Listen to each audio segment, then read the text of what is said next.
aprendiendo principios bíblicos que nos guían en medio de un mundo en caos y que nos ayudarán a ser mejores personas con una excelente calidad de vida, elevando el estándar de hombres que Dios quiere que seamos. Bienvenidos.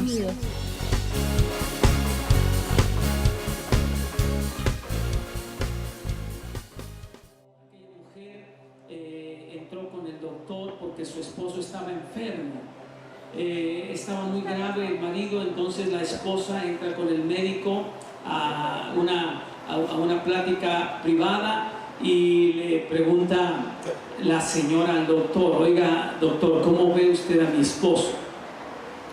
Y le dice el doctor: pues tu marido está grave, ciertamente el problema que tiene es muy grave, pero hay solución para ese problema. Y le dice la esposa: bueno, doctor, escucho cuáles son sus indicaciones.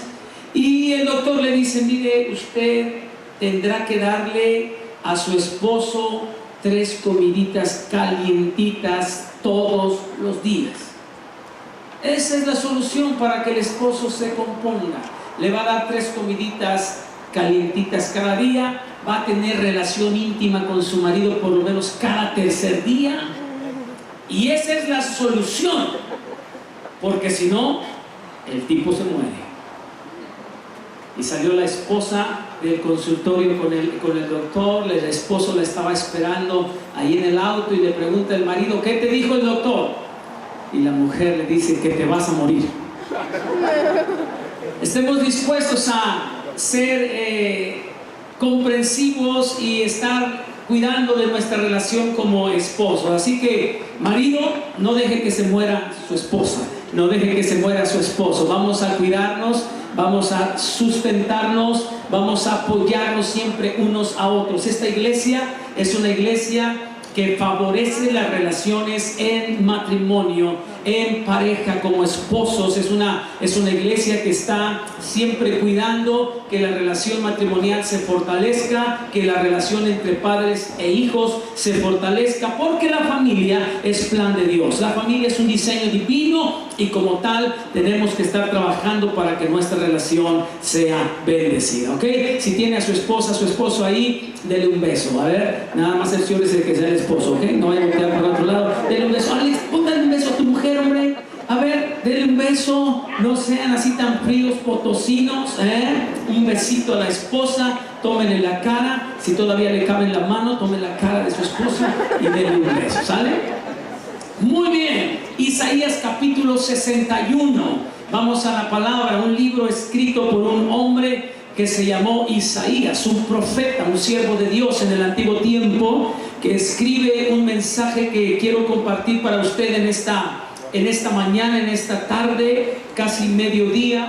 Capítulo 61, dice la palabra del Señor, del profeta Isaías. Si usted ve que alguien no tiene Biblia, compártala su Biblia. Ahí acérquese con el que no tiene. Dice la palabra: el Espíritu de Jehová, el Señor, está sobre mí, porque me ungió Jehová y me ha enviado a predicar buenas nuevas a los abatidos, a vendar a los quebrantados de corazón, a publicar libertad a los cautivos y a los presos apertura de la cárcel, a proclamar el año de la buena voluntad de Jehová y el día de venganza del Dios nuestro, a consolar a todos los enlutados, a consolar a todos los enlutados, dice la palabra del Señor, a ordenar que a los afligidos de Sión se les dé gloria en lugar de ceniza, óleo de gozo en lugar de luto, y manto de alegría en lugar de espíritu angustiado, y serán llamados árboles de justicia, plantío de Jehová para gloria suya. Padre, te damos muchas gracias este día domingo, Señor, porque nos das la bendición de estar en tu casa, por la oportunidad que tenemos de estar en este lugar.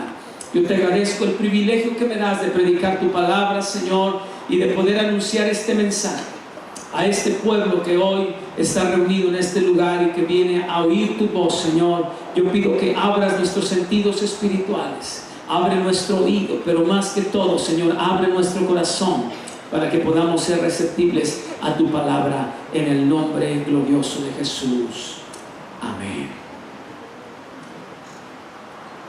Es gratificante escuchar un anuncio profético, un anuncio alentador y de esperanza.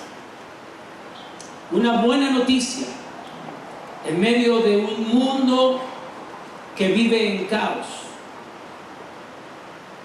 Las noticias que escuchamos el día de hoy no son para nada noticias alentadoras. Los periódicos anuncian noticias alarmantes, preocupantes, noticias que son desalentadoras en lo que respecta a lo económico, a lo social, a lo moral y al medio ambiente. Se habla que el mundo está superpoblado. Se habla de que hay hambre por muchos países del mundo. Escuchamos que hay enfermedades incurables por diferentes partes, de hogares que cada vez están más divididos, de delincuencia organizada. Las noticias de hoy en día tienen que ver con abortos, con inundaciones, con terremotos, ríos contaminados, gente sin hogar.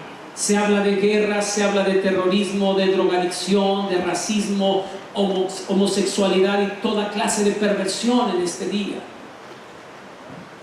Y en medio de este ambiente en el que hoy estamos viviendo, este ambiente tan contaminado, emerge un necesario e importante mensaje alentador que proviene del Evangelio, que es la palabra de Dios.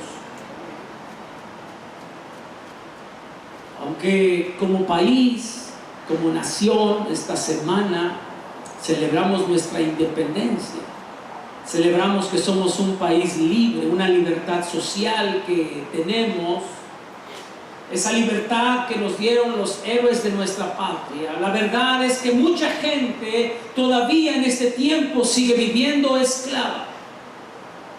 La verdad es que en medio de este ambiente que hemos vivido esta semana, todavía podemos decir que hay mucha gente en nuestra nación que vive presa del dolor y la miseria. Y todo esto lo produce una vida alejada de Dios.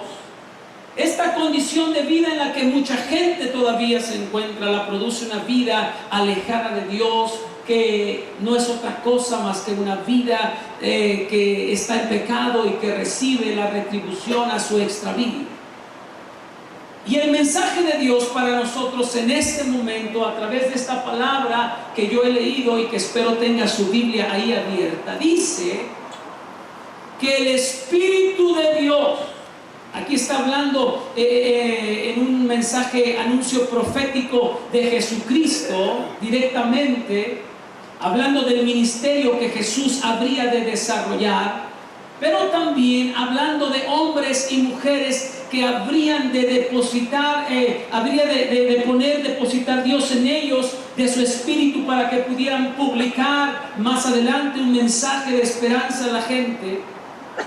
Esta escritura lo que nos dice es que hay gente que ha sido escogida por Dios, aparte de Jesús, que fue el enviado de Dios para traer salvación al mundo, y que ha sido elegida por Dios y que ha sido enviada para dar buenas noticias.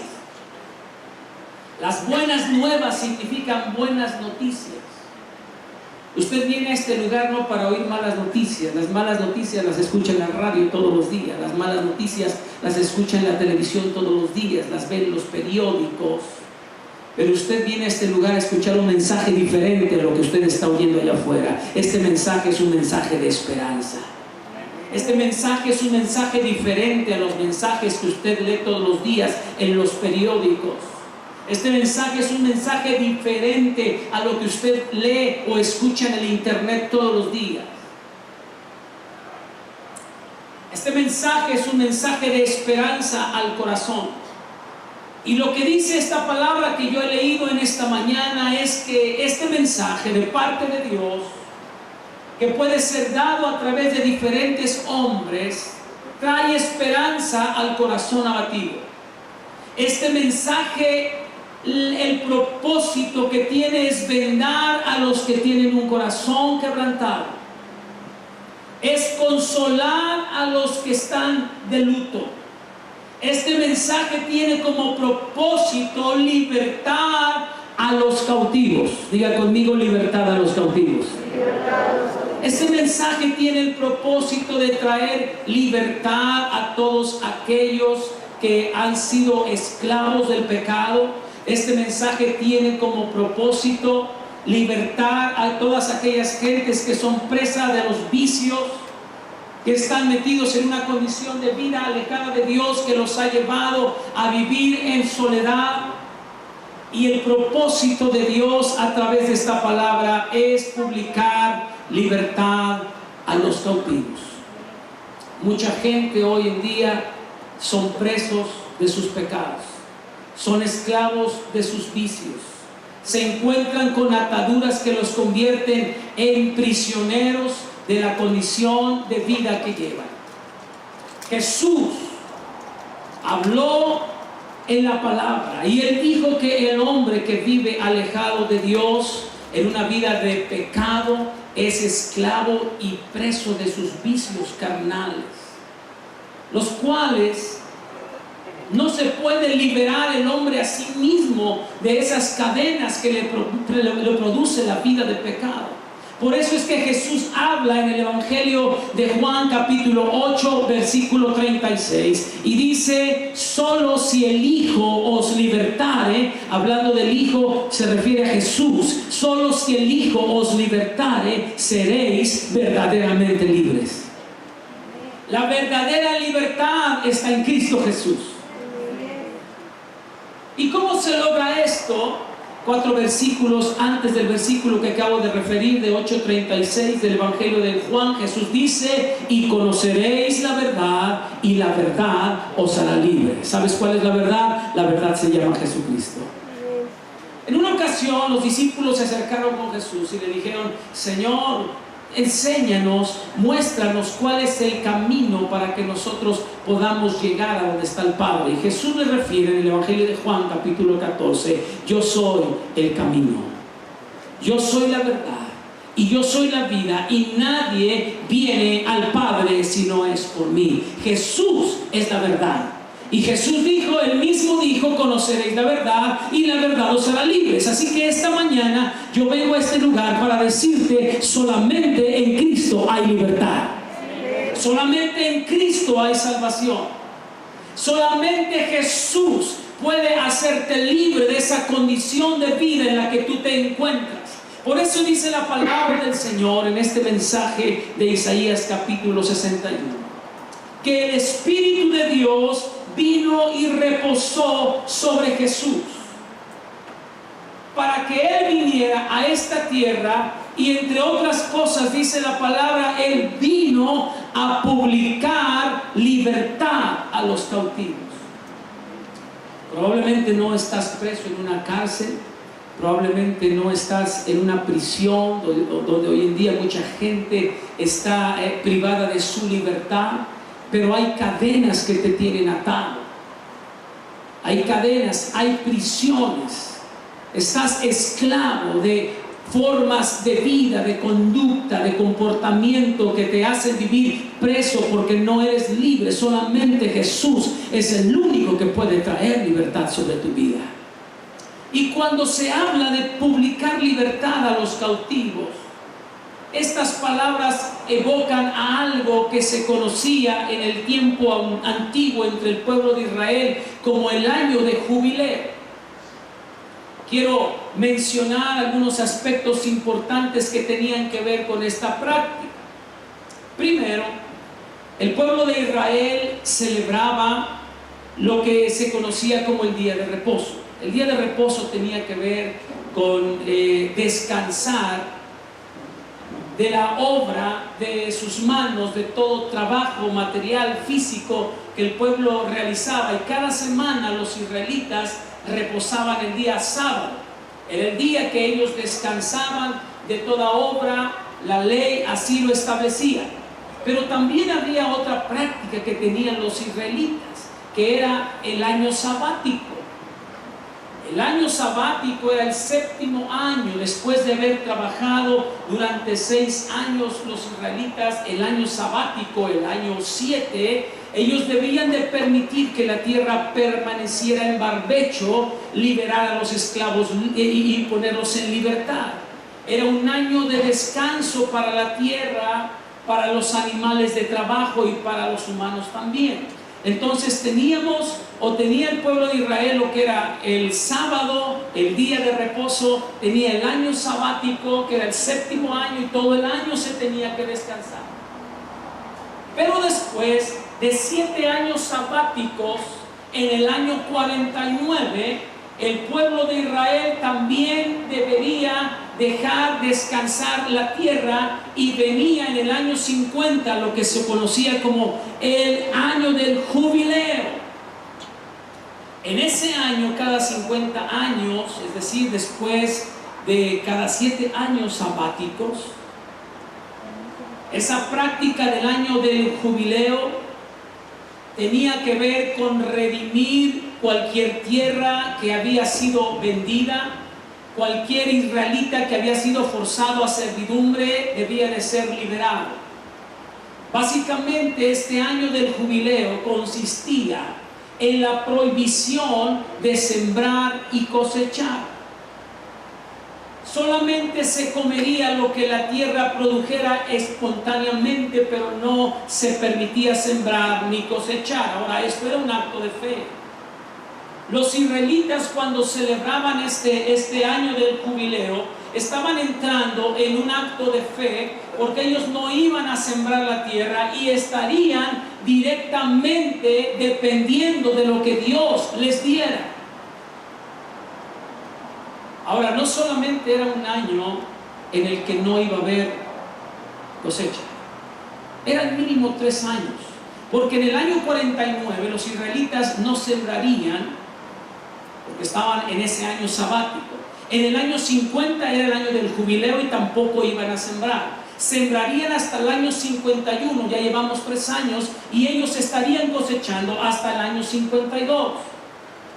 Y en estos años que ellos no sembraban, ellos estaban entrando en un acto de fe para confiar que Dios habría de suplir todas sus necesidades. La vida del creyente, la vida de un cristiano, no se puede concebir si no estamos actuando en fe. Dios nos llama a que caminemos en una vida de fe. Dios nos llama a que caminemos en una vida de confianza en aquello que no hemos visto. Yo no estuve ahí cuando Jesús murió en esa cruz. Yo no estuve ahí cuando Jesús fue clavado. Yo no estuve ahí cuando Jesús fue sepultado. Yo no estuve ahí cuando Jesús resucitó. Yo no estuve ahí cuando Jesús ascendió a los cielos. Pero yo creo en fe, porque la palabra del Señor lo dice. Y la Biblia dice que bienaventurados los que han creído, bienaventurados los que sin ver creyeron. Hoy en día la gente está acostumbrada a creer en lo que ve. Por eso es que la gente tiene tantas imágenes, hay tantos ídolos y tantas cosas en los que la gente pone su confianza, porque la gente está acostumbrada a creer en lo que ve. La palabra del Señor dice: bienaventurados los que sin ver creyeron. Y en ese año del jubileo, los israelitas tenían que entrar a un momento en el que tenían que depender directamente de Dios. Y es fe lo que tú necesitas esta tarde. Es fe lo que se requiere para que tú puedas obtener la salvación, porque es fe lo que nosotros necesitamos para creer que Jesucristo es nuestro Señor y nuestro Salvador, y que solamente por medio de ese acto de fe en Jesús nosotros podemos ser salvos. En el año del jubileo también había devolución de tierras a los primeros propietarios. A los herederos de esas tierras tenían que regresar esas tierras a los propietarios quienes habían comprado alguna tierra. Esto significa que las gentes que por alguna circunstancia habían perdido sus propiedades, en ese año del jubileo lo recobraban por ley. Hay muchas cosas que Dios quiere que tú recobres. Hay muchas cosas que Dios quiere que tú retomes, que has perdido o que te han sido robadas, porque Satanás, dice la Biblia, que apareció en este mundo para hurtar, para matar y para destruir. Y el Señor quiere que recobres muchas cosas que te han sido arrebatadas. En el año del jubileo, los que tenían deudas se les perdonaba. Los que tenían deudas, se cancelaba toda deuda. La ley obligaba a devolver las parcelas a quienes por alguna razón hubiesen perdido sus parcelas. Los deudores que no tenían solvencia para pagar sus deudas, se les condonaban sus deudas. Y este es otro aspecto importante que quiero mencionar el día de hoy. Tú y yo éramos deudores. Tú y yo, por causa de nuestro pecado, lo que habíamos ganado era la muerte. Lo que habíamos ganado era el castigo en el infierno. Por nuestro pecado, la Biblia dice que la paga del pecado es la muerte. Pero gracias a Jesús y a ese sacrificio hecho en el Calvario, nuestra deuda fue pagada y ahora nosotros tenemos entrada al reino de los cielos a través de Jesucristo. Tú no tienes que pagar un solo quinto por tu salvación. No tienes que pagar un peso por tu salvación. Que nadie te engañe diciendo que si tú traes una ofrenda de tal cantidad o que si tú pagas cierta cantidad de dinero vas a obtener la salvación. La salvación no se obtiene por dinero. El único precio que tiene que pagarse es la sangre preciosa que ya fue derramada en la cruz del Calvario por nuestro Señor Jesucristo. Cuando se habla de libertad a los cautivos, se está evocando a este evento del año del jubileo, donde las deudas tenían que ser perdonadas. Y si tú entregas tu corazón a Cristo, y si tú abres tu corazón y le dices: Jesús, quiero que entres en mi vida, tu deuda está pagada, tu deuda está saldada. Jesús lo ha pagado todo con su sangre preciosa. Dale un aplauso al Señor esta mañana. Esa sangre y ese sacrificio ya fue pagado por nuestra salvación. Pastor, ¿por qué pide que aplaudan? Porque el aplauso es una forma de reconocer y exaltar el nombre del Señor. 2, porque con los aplausos usted despierta al vecino que ya se está durmiendo. Así que si le pido varios aplausos hoy, ya sabe usted cuál es la dinámica, ¿no? Usted le aplaude ahí al vecino fuerte, fuerte, fuerte. Si no despierta, aviéntele un vasito con agua, algo, pero hay que despertar. Este mensaje es importante. Año del jubileo, los esclavos eran liberados. Esto significa que todos los esclavos israelitas eran liberados y los hombres regresaban con sus familias a la posesión de sus padres, regresaban con sus mujeres, regresaban con sus hijos. Aquellos que habían tenido que ser llevados en esclavitud a otras tierras en el año del jubileo venían y eran restaurados y se integraban nuevamente con sus familias. El pecado no solamente te separa de Dios. El pecado tiene muchas otras consecuencias. Primeramente, el pecado te aleja de Dios, porque pecado tiene que ver con desobedecer la ley de Dios. Y el pecado es la razón por la cual muchas veces Dios está separado del hombre. Dios no puede tener comunión con aquellos que están en prácticas de pecado. Dios ama al pecador, pero dice la Biblia, aborrece el pecado.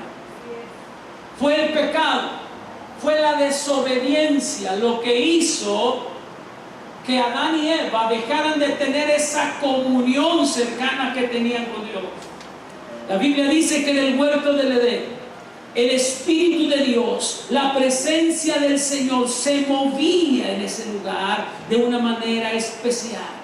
Era un ambiente rico espiritual. Había dicha, había felicidad. Algunos han pensado que era un lugar era un paraíso donde había mucha felicidad, porque Adán y Eva no tenían suegra. Pero esa no es la razón. La razón era porque el Espíritu de Dios estaba ahí en ese lugar. La presencia era palpable, la presencia se sentía. Era un ambiente en el que Adán y Eva podían convivir con Dios. El Espíritu de Dios hablaba con ellos. Pero cuando vino la desobediencia, cuando vino el pecado, hay una separación entre Dios y el hombre. De tal manera que cuando el mismo espíritu que se movía en ese lugar se manifiesta en ese paraíso después de que el hombre pecó, Adán y Eva corren a ocultarse detrás de un árbol, sintiendo vergüenza por lo que habían hecho. Pero el pecado no solamente te separa de Dios. El pecado trae otras consecuencias que tienen que ver con tu relación aquí en la tierra. El pecado te separa también de tu familia. El pecado te separa de tu familia.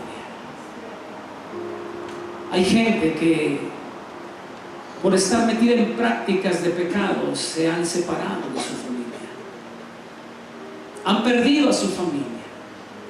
Y no solamente me refiero a los hombres que se han ido de casa y han dejado a la mamá o a la esposa con sus hijos y los han abandonado.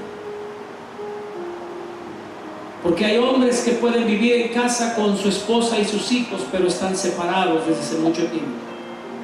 Porque tu pecado te ha separado de tu familia.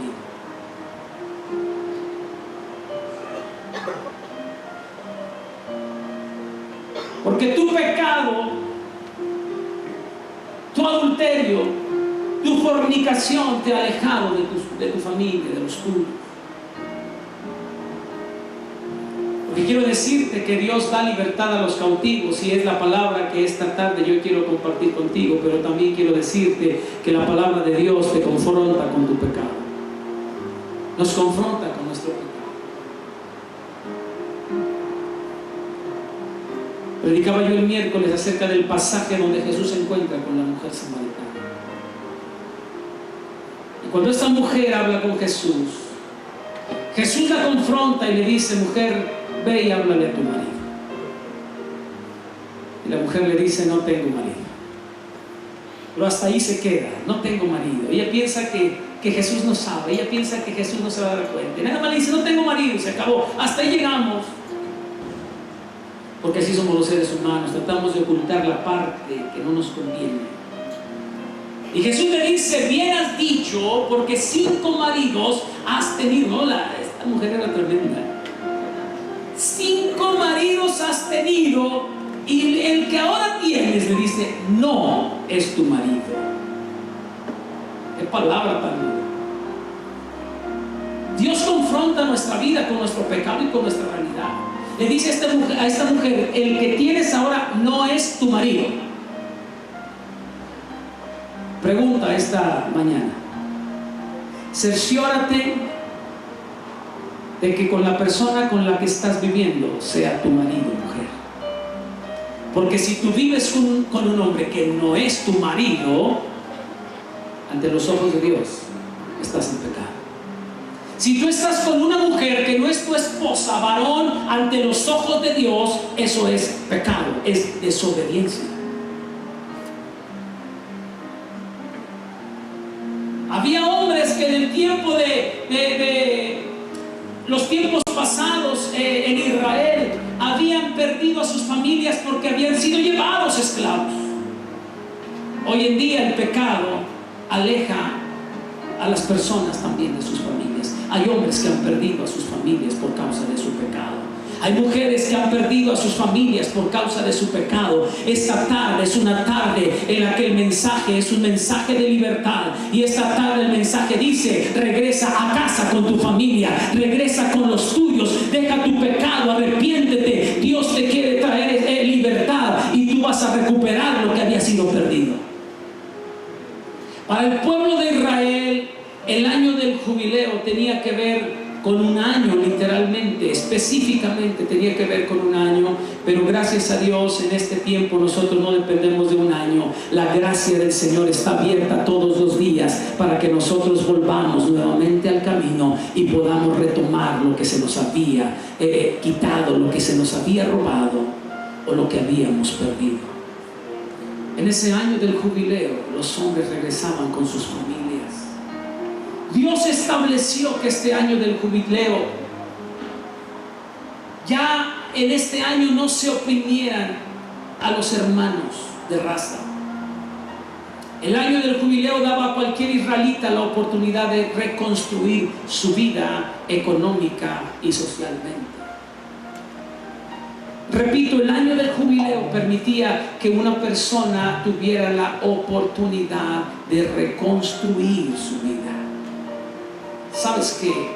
Si la palabra de Dios nos confronta a veces con nuestro pecado, si la palabra del Señor nos confronta a veces con la condición en la que nosotros estamos viviendo, no es para otra cosa, es solamente para reconstruir nuestra vida.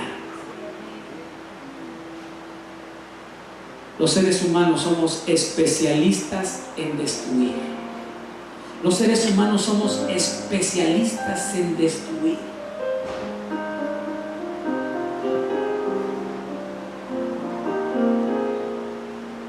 No te lo pregunto a ti, debiera preguntárselo, mejor dicho, a tu pareja. No te lo pregunto a ti, más bien debiera preguntárselo a tu familia, porque son los que mejor podrían responder. Pero ¿cuántos varones de los que están aquí en esta tarde han destruido la vida de sus hijos? Han destruido la vida de su esposa. Han matado los sentimientos. Han destruido la autoestima de su mujer. Han pisoteado la autoestima de su mujer. ¿Cuántas mujeres que han destruido también la vida de un hombre con sus palabras tan hirientes? Los seres humanos somos especialistas en destruir, en dañar, en derribar, pero Dios es especialista en reconstruir. Dios es especialista en levantar lo que está caído. Dios es especialista en reconstruir, y Él quiere reconstruir tu vida. No importa lo que hayas hecho, no importa en los caminos que hayas andado, no importa qué tan bajo hayas caído, no importa si has tocado fondo, el Señor extiende sus brazos esta mañana y Él te dice: yo te quiero reconstruir. Quiero hacer una obra nueva en ti. El hombre aquel había dañado tanto a sus hijos que los hijos no querían saber nada de Dios. Un día llegó una joven a la iglesia y cuando escuchó que el pastor hablaba acerca de que Dios era nuestro Padre, aquella joven salió de la iglesia decepcionada. Y cuando la persona que la había invitado la vio entre semana, le dijo: ¿por qué te saliste de la iglesia cuando estaba el pastor predicando? Y esta chica le dijo: es que yo oí al pastor decir que Dios es nuestro Padre, y la única figura que yo tengo terrenalmente de mi padre es un hombre que llegaba a casa borracho, golpeaba a mi madre, maldecía y maltrataba a todos mis hermanos y también a mí. Y si así como fue mi padre terreno, también es Dios. Si Dios es un padre, entonces yo no quiero saber de padres, porque me fue muy mal en la tierra con mi padre terreno. Porque los hombres somos especialistas en destruir. Porque los hombres somos especialistas en echar a perder. Si hay una especialidad que podemos tener todos los seres humanos, una especialidad sin ir a la universidad, podría ser la de echar a perder las cosas. Porque echamos a perder. Porque nos casamos un día y nadie nos dijo de qué se trataba esto del matrimonio. No tomamos un curso intensivo, básico siquiera, y nos casamos. Y cuando estábamos casados se vinieron problemas en nuestro matrimonio que no sabíamos cómo resolver y echamos a perder. Peleamos, discutimos por cosas que no tenían sentido. y nos empezamos a destruir unos a otros. Y cuando llegaron los hijos, lastimamos y destruimos también a los hijos. Pero Dios, que es un Dios de gracia y de misericordia, es especialista en restituir, en restaurar lo que tú hayas echado a perder. A lo mejor no has echado a perder a otros, pero te has echado a perder a ti mismo por causa de tu pecado. Las drogas, el alcohol, principalmente te destruyen a ti, y has echado a perder tu vida por causa del pecado y de la lejanía que has tenido de Dios. Y esta mañana el mensaje es: Dios quiere restaurar lo que tú has echado a perder. Dios quiere restaurar lo que está mal. Dios quiere sanar lo que está enfermo. Año de jubileo daba a cualquier israelita la oportunidad de reconstruir su vida económica y socialmente. Y esta tarde yo quiero decirte: Dios está aquí y Él te da la oportunidad de que reconstruyas tu vida social, económica, pero sobre todo espiritualmente. La celebración del año santo o del año del jubileo, ahora ya no lo llamamos en este tiempo, en esta era que nosotros nos toca vivir año de jubileo, pero lo podemos llamar año de gracia o año de misericordia. En este tiempo la gracia y la misericordia de Dios está extendida para tu vida como estaba extendida para el israelita en el año del jubileo. Hoy el Señor abre sus brazos de amor y te dice: ven a mí, porque yo te quiero hacer descansar. Porque yo te quiero hacer descansar. No hay otra cosa que te traiga descanso mejor en tu vida, descanso absoluto, que la presencia de Dios en tu corazón. Todo lo que has buscado en drogas, en alcohol, en una vida de libertinaje, buscando relaciones fuera de tu matrimonio que tú crees que te van a traer paz, sosiego, tranquilidad, eso no puede saciar tu vida. Pero lo único que lo puede saciar es la presencia de Jesús. Y cuando tú recibes a Cristo en tu corazón, puedes vivir libre, puedes vivir en libertad y puedes decir: realmente soy libre porque Cristo vive en mí. El mensaje para ti esta tarde es: hoy la oportunidad está delante de ti para que tú puedas aceptar a Cristo en tu corazón. Lo que realmente te traerá libertad es la presencia de Jesús en tu vida. Y basta con que tú hagas una oración esta mañana, este mediodía, en la que tú puedas decirle: Jesús, abro la puerta de mi corazón, te entrego mi vida, pongo delante de ti todos mis hierros, todas mis faltas, todos mis errores, Señor. Y aquí estoy para que tú reconstruyas lo que está destruido, para que tú hagas nuevo todo aquello que está enfermo y que está dañado. Quiero invitarte a que te pongas de pie.